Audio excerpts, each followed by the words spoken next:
southwestern Clark County in southwestern Arkansas, northeastern Pike County in southwestern Arkansas, southwestern Garland County in central Arkansas, southeastern Montgomery County in western Arkansas, west central Hot Spring County in southwestern Arkansas, until 2 p.m.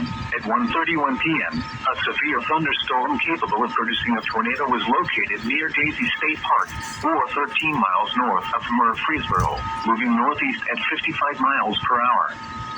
Hazard, tornado and quarter-size hail. Source, radar indicated rotation. Impact, flying debris will be dangerous to those caught without shelter. Mobile homes will be damaged or destroyed. Damage to roofs, windows, and vehicles will occur. Tree damage is likely.